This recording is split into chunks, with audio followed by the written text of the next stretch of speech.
Lamb to the Slaughter by Roald Dahl. The room was warm and clean, the curtains drawn, the two table lamps alight.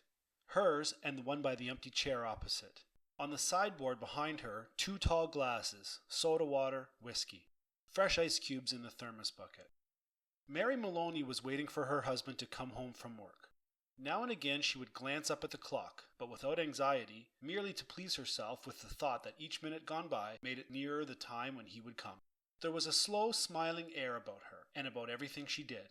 The drop of the head as she bent over her sewing was curiously tranquil. Her skin, for this was her 6th month with child, had acquired a wonderful translucent quality. The mouth was soft, and the eyes, with their new placid look, seemed larger, darker than before. When the clock said 10 minutes to 5, she began to listen, and a few moments later, punctually as always, she heard the tires on the gravel outside, and the car door slamming, the footsteps passing the window, the key turning in the lock. She laid aside her sewing, stood up, and went forward to kiss him as he came in. "Hello, darling," she said. "Hello," he answered. She took his coat and hung it in the closet. Then she walked over and made the drinks, a strongish one for him, a weak one for herself. And soon she was back again in her chair with the sewing, and he in the other, opposite, holding the tall glass with both his hands, rocking it so the ice cubes tinkled against the side. For her, this was always a blissful time of day. She knew he didn't want to speak much until the first drink was finished, and she, on her side, was content to sit quietly, enjoying his company after the long hours alone in the house. She loved to luxuriate in the presence of this man, and to feel, almost as a sunbather feels the sun, that warm male glow that came out of him to her when they were alone together. She loved him for the way he sat loosely in a chair, for the way he came in a door, or moved slowly across the room with long strides. She loved the intent, far look in his eyes when they rested on her, the funny shape of the mouth, and especially the way he remained silent about his tiredness, sitting still with himself until the whiskey had taken some of it away. "Tired, darling?" "Yes," he said, "I'm tired." And as he spoke, he did an unusual thing. He lifted his glass and drained it in one swallow, although there was still half of it, at least half of it left. She wasn't really watching him, but she knew what he had done because she heard the ice cubes falling back against the bottom of the empty glass when he lowered his arm. He paused a moment, leaning forward in the chair, then he got up and went slowly over to fetch himself another. "I'll get it," she cried, jumping up. "Sit down," he said. When he came back, she noticed that the new drink was dark amber with the quantity of whiskey in it. "Darling, shall I get your slippers?" "No." She watched him as he began to sip the dark yellow drink, and she could see little oily swirls in the liquid because it was so strong. "I think it's a shame," she said, "that when a policeman gets to be as senior as you, they keep him walking about on his feet all day long." He didn't answer, so she bent her head again and went on with her sewing. But each time he lifted the drink to his lips, she heard the ice cubes clicking against the side of the glass. "Darling," she said, "would you like me to get you some cheese? I haven't made any supper because it's Thursday." "No," he said. "If you're too tired to eat out," she went on, "it's still not too late. There's plenty of meat and stuff in the freezer, and you can have it right here and not even move out of the chair." Her eyes waited on him for an answer, a smile, a little nod, but he made no sign. "Anyway," she went on, "I'll get you some cheese and crackers first." "I don't want it," he said. She moved uneasily in her chair, the large eyes still watching his face. "But you must have supper. I can easily do it here. I'd like to do it. We can have lamb chops, or pork, anything you want. Everything's in the freezer." "Forget it," he said. "But darling, you must eat." "I'll fix it anyway, and then you can have it or not as you like." She stood up and placed her sewing on the table by the lamp. "Sit down," he said. "Just for a minute, sit down." It wasn't till then that she began to get frightened. "Go on," he said. "Sit down." She lowered herself back slowly into the chair, watching him all the time with those large, bewildered eyes. He had finished the second drink and was staring down into the glass, frowning. "Listen," he said. "I've got something to tell you." "What is it, darling? What's the matter?" He had become absolutely motionless, and he kept his head down so that the light from the lamp beside him fell across the upper part of his face, leaving the chin and mouth in shadow. She noticed there was a little muscle moving near the corner of his left eye. "This is going to be a bit of a shock to you, I'm afraid," he said, "but I've thought about it a good deal, and I've decided the only thing to do is tell you right away. I hope you won't blame me too much." And he told her. It didn't take long, 4 or 5 minutes at most, and she sat very still through it all, watching him with a kind of dazed horror as he went further and further away from her with each word. "So there it is," he added, And I know it's kind of a bad time to be telling you, but there simply wasn't any other way. Of course, I'll give you money and see you're looked after, but there needn't really be any fuss. I hope not anyway. It wouldn't be very good for my job. Her first instinct was not to believe any of it, to reject it all. It occurred to her that perhaps he hadn't even spoken, that she herself had imagined the whole thing. Maybe if she went about her business and acted as though she hadn't been listening, then later, when she sort of woke up again, she might find none of it had ever happened. "I'll get the supper," she managed to whisper, and this time he didn't stop her. When she walked across the room, she couldn't feel her feet touching the floor. She couldn't feel anything at all, except a slight nausea and a desire to vomit. Everything was automatic now. Down the stairs, to the cellar, the light switch, the deep freeze, the hand inside the cabinet taking hold of the first object it met. She lifted it out and looked at it. It was wrapped in paper, so she took off the paper and looked at it again. A leg of lamb. All right then, they would have lamb for supper. She carried it upstairs, holding the thin bone end of it with both her hands, and as she went through the living room, she saw him standing over by the window with his back to her, and she stopped. "For God's sake," he said, hearing her but not turning around, "don't make supper for me. I'm going out."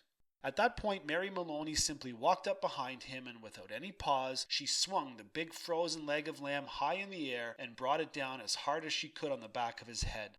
She might just as well have hit him with a steel club.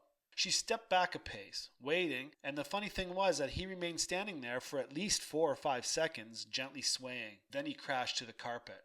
The violence of the crash, the noise, the small table overturning, helped bring her out of the shock.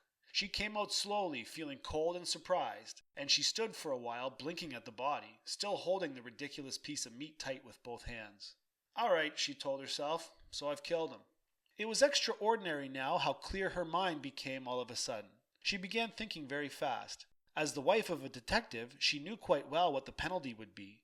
That was fine. It made no difference to her. In fact, it would be a relief. On the other hand, what about the child?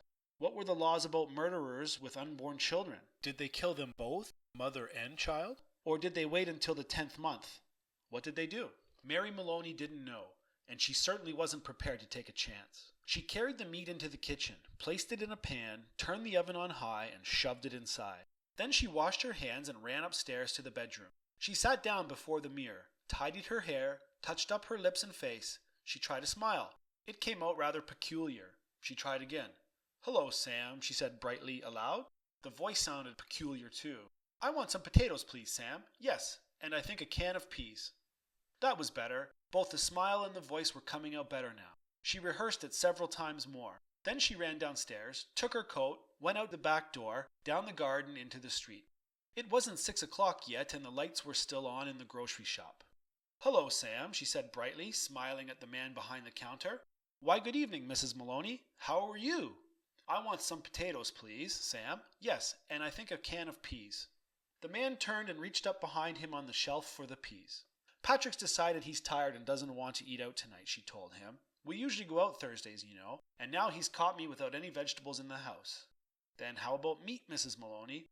"No, I've got meat, thanks. I got a nice leg of lamb from the freezer." "Oh, I don't much like cooking it frozen, Sam, but I'm taking a chance on it this time. You think it'll be all right?" "Personally," the grocer said, "I don't believe it makes any difference. You want these Idaho potatoes?"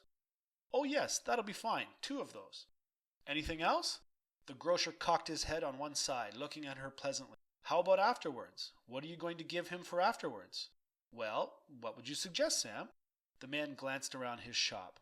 "How about a nice big slice of cheesecake? I know he likes that." "Perfect," she said. "He loves it." And when it was all wrapped and she had paid, she put on her brightest smile and said, "Thank you, Sam. Good night." "Good night, Mrs. Maloney, and thank you." And now, she told herself as she hurried back, all she was doing now, she was returning home to her husband, and he was waiting for his supper, and she must cook it good, and make it as tasty as possible, because the poor man was tired. And if, when she entered the house, she happened to find anything unusual or tragic or terrible, then naturally it would be a shock, and she'd become frantic with grief and horror. Mind you, she wasn't expecting to find anything. She was just going home with the vegetables. Mrs. Patrick Maloney, going home with the vegetables on Thursday evening to cook supper for her husband. That's the way, she told herself. Do everything right and natural.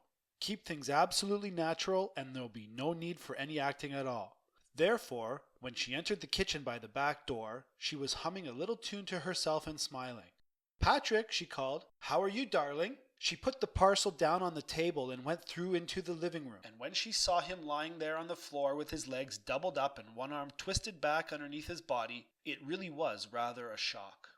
All the old love and longing for him welled up inside her, and she ran over to him, knelt down beside him, and began to cry her heart out. It was easy. No acting was necessary. A few minutes later she got up and went to the phone. She knew the number of the police station, and when the man at the other end answered, she cried to him, "Quick, come quick, Patrick's dead." "Who's speaking?" "Mrs. Maloney, Mrs. Patrick Maloney." "You mean Patrick Maloney's dead?" "I think so," she sobbed. "He's lying on the floor, and I think he's dead." "Be right over," the man said. The car came very quickly, and when she opened the front door, 2 policemen walked in. She knew them both. She knew nearly all the men at that precinct, and she fell right into Jack Noonan's arms, weeping hysterically. He put her gently into a chair, then went over to join the other one, who was called O'Malley, kneeling by the body. "Is he dead?" she cried. "I'm afraid he is. What happened?" Briefly, she told her story about going out to the grocer and coming back to find him on the floor. While she was talking, crying and talking, Noonan discovered a small patch of congealed blood on the dead man's head. He showed it to O'Malley, who got up at once and hurried to the phone. Soon, other men began to come into the house. First a doctor, then 2 detectives, one of whom she knew by name. Later, a police photographer arrived and took pictures, and a man who knew about fingerprints. There was a great deal of whispering and muttering beside the corpse, and the detectives kept asking her a lot of questions, but they always treated her kindly. She told her story again, this time right from the beginning, when Patrick had come in and she was sewing and he was tired. So tired he hadn't wanted to go out for supper. She told how she'd put the meat in the oven. It's there now, cooking. And how she'd slipped out to the grocer for vegetables and come back to find him lying on the floor. "Which grocer?" one of the detectives asked. She told him, and he turned and whispered something to the other detective, who immediately went outside into the street. In 15 minutes he was back with a page of notes, and there was more whispering, and through her sobbing she heard a few of the whispered phrases. Acted quite normal, very cheerful, wanted to give him a good supper, peas, cheesecake. Impossible that she... After a while, the photographer and the doctor departed, and 2 other men came in and took the corpse away on a stretcher. Then the fingerprint man went away. The 2 detectives remained, and so did the 2 policemen. They were exceptionally nice to her, and Jack Noonan asked if she wouldn't rather go somewhere else. To her sister's house, perhaps, or to his own wife, who would take care of her and put her up for the night. No, she said. She didn't feel she could move even a yard at the moment. Would they mind awfully if she stayed just where she was until she felt better? She didn't feel too good at the moment. She really didn't. Then hadn't she better lie down on the bed? Jack Noonan asked. No, she said. She'd like to stay right where she was, in this chair. A little later, perhaps, when she felt better, she would move. So they left her there while they went about their business, searching the house. Occasionally, one of the detectives asked her another question. Sometimes Jack Noonan spoke to her gently as he passed by. Her husband, he told her, had been killed by a blow on the back of the head administered with a heavy blunt instrument, almost certainly a large piece of metal. They were looking for the weapon. The murderer may have taken it with him, but on the other hand, he may have thrown it away or hidden it somewhere on the premises. It's the old story, he said. Get the weapon and you've got the man. Later, one of the detectives came up and sat beside her. Did she know, he asked, of anything in the house that could have been used as the weapon? Would she mind having a look around to see if anything was missing? A very big spanner, for example, or a heavy metal vase? They didn't have any heavy metal vases, she said. Or a big spanner? She didn't think they had a big spanner, but there might be some things like that in the garage. The search went on. She knew that there were other policemen in the garden all around the house. She could hear their footsteps on the gravel outside, and sometimes she saw the flash of a torch through a chink in the curtains. It began to get late. Nearly 9, she noticed by the clock on the mantel. The 4 men searching the rooms seemed to be growing weary, a trifle exasperated. "Jack," she said the next time Sergeant Noonan went by, "would you mind giving me a drink?" "Sure, I'll give you a drink. You mean this whiskey?" "Yes, please, but just a small one. It might make me feel better." He handed her the glass. "Why don't you have one yourself?" she said. "You must be awfully tired." "Please do. You've been very good to me." "Well," he answered, "it's not strictly allowed, but I might take just a drop to keep me going." One by one, the others came in and were persuaded to take a little nip of whiskey. They stood around rather awkwardly with the drinks in their hands, uncomfortable in her presence, trying to say consoling things to her. Sergeant Noonan wandered into the kitchen, came out quickly and said, "Look, Mrs. Maloney, you know that oven of yours is still on, and the meat's still inside." "Oh, dear me," she cried. "So it is.